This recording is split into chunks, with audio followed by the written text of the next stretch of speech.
My parents canceled my wedding to pay for my sister's third divorce, so I eloped and didn't tell them. 2 weeks before my wedding, I was addressing invitations when Mom called with news that made my blood run cold. "Honey, we need to talk about the wedding budget," she said in that careful tone that meant disaster was coming. Dad got on speakerphone. "Your sister needs help with her divorce lawyer. The custody battle is getting expensive." My sister Paige was divorcing husband number 3, a tech millionaire she'd married 18 months ago. She'd already burned through 2 previous divorces, each more dramatic than the last. The first involved a cheating scandal that made local news. The second ended when she threw his golf clubs off their penthouse balcony. "How much are we talking about?" I asked, though I already knew this would end with my wedding fund being emptied. "About 60,000, Dad said. She needs the best representation money can buy." My wedding budget was 62,000, the exact amount they'd promised me since I was 16. "What about my wedding?" I whispered. "Paige is family," Mom said. "She needs us right now. You and Dylan can have a small ceremony instead. Something intimate." Small ceremony meant courthouse wedding. No reception, no flowers, no photographer. It meant watching Paige get a third chance at happiness while mine got reduced to paperwork. "But she's had 3 weddings already," I said. "This is my first. Divorces are expensive, honey. Weddings are just one day." I hung up and stared at the invitations scattered across my kitchen table. 200 people expecting to celebrate with us in 14 days. The venue booked, the dress altered, the flowers ordered. Dylan came home from work to find me crying over the invitation samples, mascara streaking down my cheeks. "What happened?" he asked, immediately dropping his briefcase and sitting beside me on the floor. When I explained the phone call through broken sobs, his face went through several emotions: confusion, disbelief, anger, before settling on quiet rage. "So let me get this straight," he said slowly, his voice dangerously calm. "Your parents are funding your sister's third divorce with the money they promised for our wedding?" I nodded miserably. "And they just expect you to accept a courthouse wedding instead? After 3 years of planning? After we sent save the dates to 200 people? That's about right," I managed to croak. Dylan stood up and started pacing our living room, running his hands through his hair. After 5 minutes, he stopped and looked at me with a strange smile. "You know what? Let's do it." "Do what?" "Let's elope. Tomorrow? Las Vegas? Elvis Chapel? The whole ridiculous thing. Are you serious?" "Dead serious." "Your family wants to prioritize Paige's third divorce over our first marriage? Fine, but we're not having a courthouse wedding, and we're not waiting for them to decide when our happiness matters." The idea was completely crazy, impulsive, everything my methodical plan, everything an advanced personality usually avoided. But something about Dylan's fierce loyalty made my heart race with possibility. What about our families? What about the invitations? What about all the deposits we'll lose? "We'll deal with that later," he said. "Right now, let's focus on us, on what we want." The next morning, we boarded a flight to Vegas with our wedding rings and hastily packed suitcases. As the plane took off, I felt something I hadn't expected: relief. For the first time in weeks, I wasn't thinking about seating charts or vendor coordination or my mother's passive-aggressive comments about my dress choice. I wasn't thinking about Paige's drama or my parents' financial priorities. I was thinking about marrying the man beside me, the one who'd just proven he'd choose me over everyone else's expectations. We landed in Vegas at noon under a blazing desert sun. By 3 o'clock, we were married by an Elvis impersonator named Vernon in a chapel that smelled like artificial flowers and decades of desperate romance. It was tacky and spontaneous and absolutely perfect. Vernon pronounced us husband and wife with a perfect Elvis accent, and Dylan kissed me while Viva Las Vegas played from hidden speakers. We spent our wedding night at the Bellagio, eating room service and laughing about our impulsive decision. The real test came 3 days later when I finally turned my phone back on. 47 missed calls, countless messages, all from my family, none congratulatory. The first was from Mom. "Where are you?" "The caterer needs final numbers." Then Dad. "Your sister's lawyer needs the money transferred today." Then the one that made me see red, from Mom. "We told everyone the wedding was postponed due to a family emergency. Don't make us look like liars." They'd canceled my wedding, without asking, without telling me first. I called immediately. "Thank God you're okay," Mom answered. "We were worried sick." "You canceled my wedding," I said flatly. "We postponed it." "There's a difference." I started laughing. The kind that comes when you realize you've been living in someone else's reality too long. "What's so funny?" "I don't need you to reschedule anything. I'm already married." Silence. "We got married in Vegas 3 days ago. Legal and everything." More silence. Then Paige's voice. "She's bluffing. She wouldn't do something that selfish." "Put me on speaker," I said. A click. Then Mom's voice.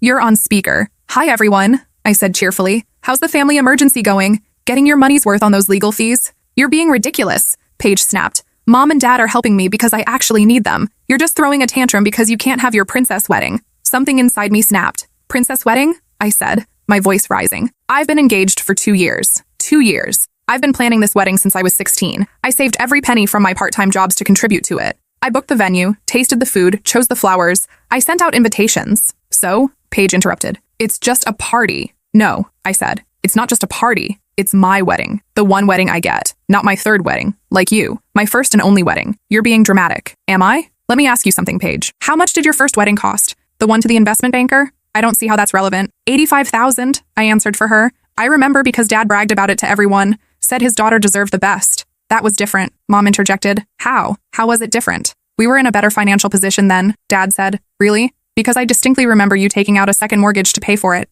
But that was okay because Paige deserved her dream wedding. The second wedding cost $67,000, I continued. The destination wedding in Tuscany. Remember that? I was in college, working 3 jobs to pay for textbooks. But sure, Paige needed her Italian villa ceremony. Those marriages didn't work out, Mom said weakly. Exactly my point. You've spent over $150,000 on Paige's weddings. Weddings for marriages that lasted a combined total of 4 years. But when I asked for $60,000 for my first wedding, my only wedding, suddenly we need to prioritize family emergencies. It's not the same thing. You're right. It's not. Because unlike Paige, I actually love the person I'm marrying. We've been together for 5 years. We live together. We own a house together. We're building a life together. But apparently that doesn't matter as much as funding Paige's third attempt at happiness. I heard Paige start to say something, but I wasn't finished. And you know what the real kicker is? I continued. I didn't even need your money. Dylan and I could have paid for our own wedding. We have savings. We have good jobs. But you insisted on contributing. You promised me that money when I was 16. You made it a condition of me having a big wedding. So I planned accordingly. We didn't know Paige would need help, Dad said.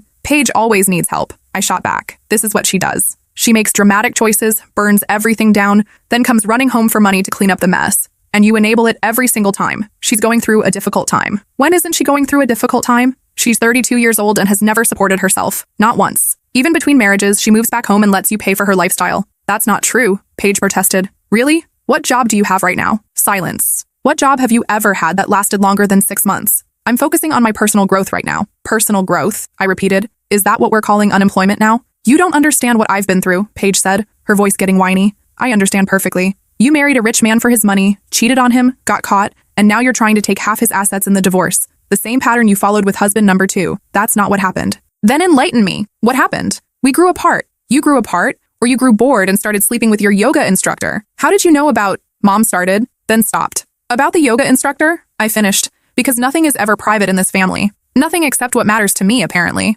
Look, Dad said, trying to regain control. What's done is done. You're married now. Congratulations. But we still need to help your sister through this difficult time. And I need to help myself through the difficult time of having parents who prioritize their problem child over their stable child, I replied. But unlike Paige, I don't expect you to fund my emotional recovery. What's that supposed to mean? It means I'm done. I'm done being the backup plan. I'm done being the reliable one who doesn't cause drama so I don't get attention. I'm done being overlooked every time Paige creates a crisis. You're not being overlooked, Mom said. Really? When's the last time you called me just to see how I was doing? When's the last time you asked about my job, my relationship, my life? When's the last time you prioritized something I needed over something Paige wanted? Silence. That's what I thought. We love you both equally, Dad said. No, you don't. You love Paige desperately and me conditionally. You love her chaos and my stability. But love isn't the same thing as respect. And you've never respected me enough to put my needs first. Not once. That's not fair, Mom whispered. Isn't it? Let me ask you something. If I had called you 3 weeks ago and said I was getting divorced, needed $60,000 for lawyers, and could you cancel Paige's wedding to help me? What would you have said? Silent. You would have said I needed to be responsible for my own choices. You would have said I shouldn't have gotten married if I couldn't handle the consequences. You would have said Paige's wedding was already planned and it wouldn't be fair to disappoint her guests. The silence stretched for nearly 30 seconds. Finally, Dad cleared his throat. So what happens now? Now nothing happens. Dylan and I are married. We're happy. We're building our life together without your input or your money. What about family dinners? Holidays? What about them? Will you be coming? Will Paige be there? Yes. Then probably not. You can't avoid your sister forever. Watch me. This is ridiculous, Paige interjected. You're destroying our family over money. I'm not destroying anything. I'm protecting myself from a family that's already shown me where I rank in their priorities. We're your parents, Mom said. We deserve better than this. You're right. You deserve better than this. You deserve to deal with Paige's drama without me as a backup plan. You deserve to handle her crises without me as a safety net. You deserve to fund her mistakes without my stability to fall back on. I paused, letting that sink in. And I deserve better too. I deserve parents who celebrate my happiness instead of sacrificing it for my sister's convenience. I deserve a family that values my milestone moments. I deserve to be someone's first priority instead of everyone's last resort. The conversation ended shortly after that. No apologies, no acknowledgement, no promises to do better. Just defensive justifications and guilt trips about tearing the family apart. The days following that phone call were a blur of vendor cancellations and guest notifications. Dylan handled most of it while I processed what had just happened. Our florist was understanding but kept our deposit. The venue was less sympathetic. We lost the full amount. The photographer offered to do an engagement shoot instead, which felt absurd given we were already married. The hardest part was calling my best friend Miranda, who was supposed to be my maid of honor. I can't believe they actually did this to you, she said when I explained. I mean, I can believe it because I know your family, but still. The audacity. Are you mad that I eloped without you? Are you kidding? I'm proud of you. You finally chose yourself over their dysfunction. That conversation meant more to me than any family approval ever could. 3 months later, I heard through my aunt that Paige had lost the custody battle and most of her settlement to legal fees. The $60,000 had bought her exactly nothing except a prolonged court battle that ended with her ex-husband getting primary custody and her receiving minimal alimony. She'd moved back home within a week. Again, my aunt, Mom's sister Carol, called me directly with the news. "Your parents are beside themselves," she said. "The legal bills keep coming even though the case is over. Paige is back in her childhood bedroom acting like she's 16 again. How are they handling it financially? Not well. They're talking about taking out another loan against the house. Your father's talking about delaying retirement by 5 years."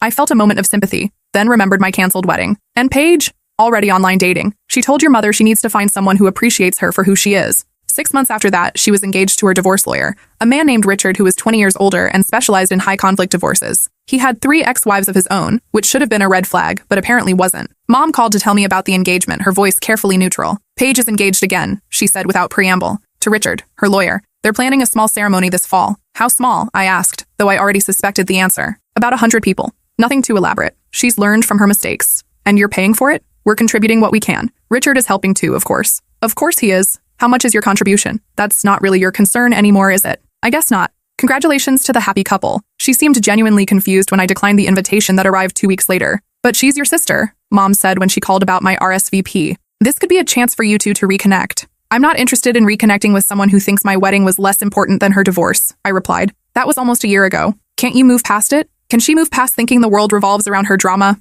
Mom hung up without answering. The wedding went ahead as planned. From what I heard through my aunt, it was lovely. Intimate ceremony in the garden, reception at the country club, 3-tier cake with real flowers. The photos on social media looked perfect. The marriage lasted 14 months. This time there was no dramatic custody battle or financial settlement to fight over. Richard had been through enough divorces to protect his assets with an ironclad prenup. Paige walked away with exactly what she'd brought to the marriage, which was essentially nothing. A year later, Dylan and I bought our first house. A beautiful colonial with a wraparound porch and enough space for the family we were planning. The house had good bones but needed work, which we were excited to do together. We sent a photo to my parents with our new address, partly as an olive branch and partly because I thought they should know where their daughter lived. They congratulated us via text message. No phone call, no visit, just a perfunctory message that could have been sent to anyone. "Congratulations on your beautiful new home. We're proud of you both." But when Paige got engaged to Richard, they'd thrown her an engagement party for 60 people at the country club and posted dozens of photos on social media. The double standard was so obvious it would have been funny if it weren't so painful. Dylan's parents, on the other hand, drove 3 hours the weekend after we moved in to help us paint the living room and plant flowers in the front yard.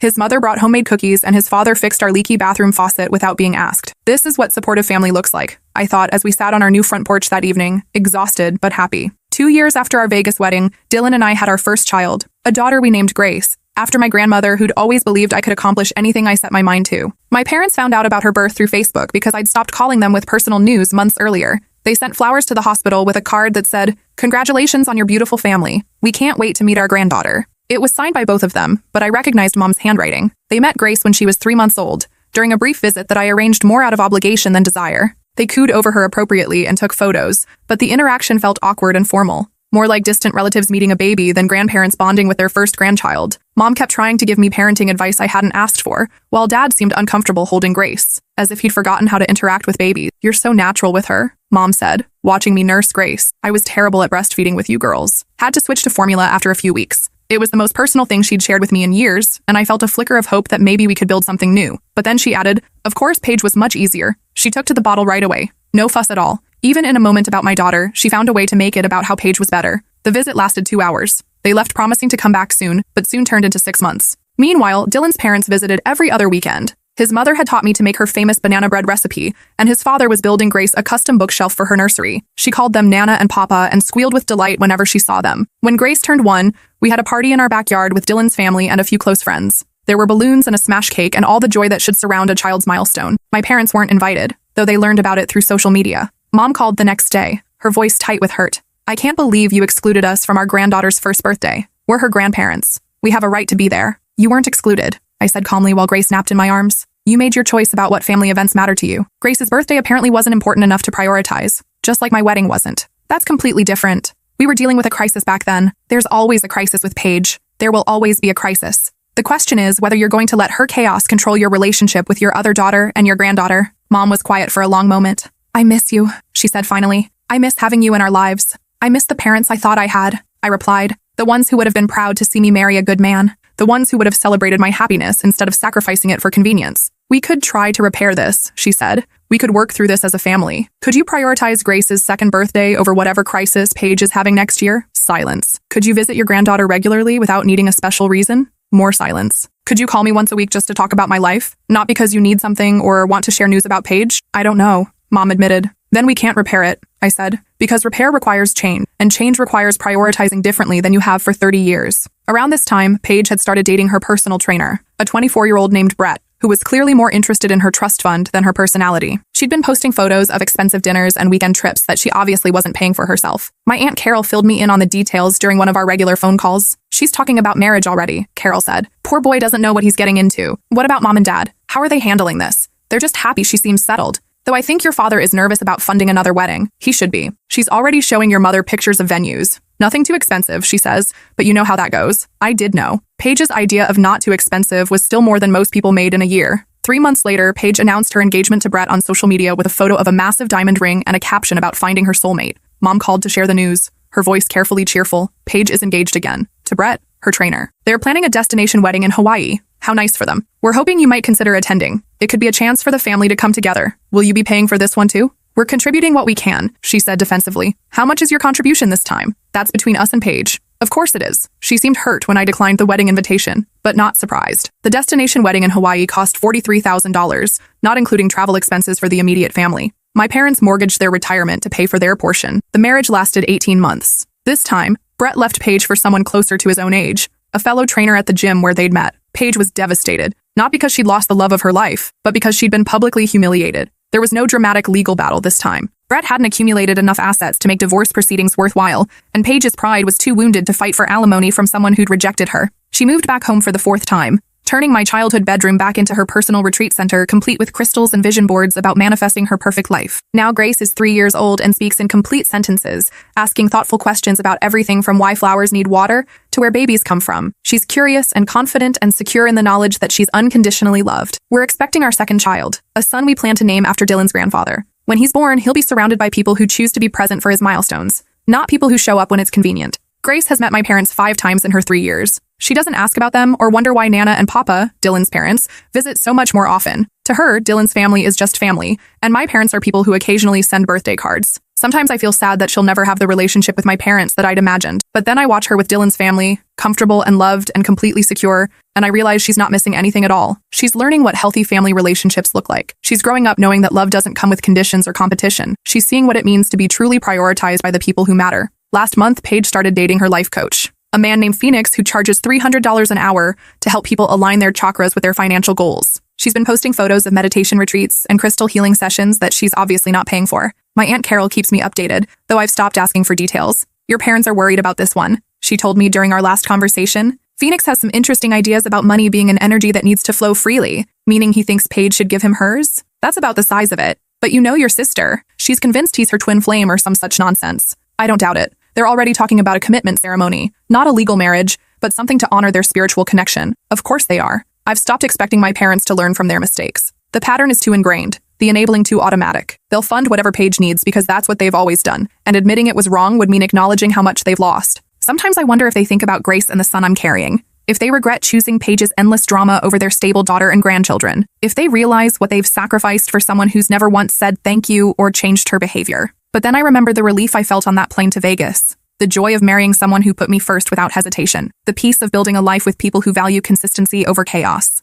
And I realize I stopped needing their approval the moment Vernon pronounced us husband and wife. Some people spend their entire lives trying to win their parents' love, adjusting their dreams and compromising their happiness in the hope that this time, finally, they'll be the priority. I spent 30 minutes in a Vegas chapel learning that I never needed their validation in the first place. The people who matter, Dylan, Grace, our son on the way, my chosen family, they see me clearly and love me consistently. They celebrate my successes without needing a crisis to motivate them. They show up for my happiness because they want to, not because they have to. That's what real family looks like, and I wouldn't trade it for all the wedding funds or conditional love in the world. Last week, I got a text from Mom. Paige and Phoenix are planning their commitment ceremony for next summer. It'll be small, she wrote, just immediate family. I hope you'll consider coming. I deleted the message without responding. Some bridges aren't worth rebuilding, especially when the other side is still burning down everything good that tries to cross it. My family now consists of people who choose me every day, not people who remember I exist when it's convenient. Grace will grow up knowing what that feels like. So will her brother. And that's worth more than any wedding my parents could have funded.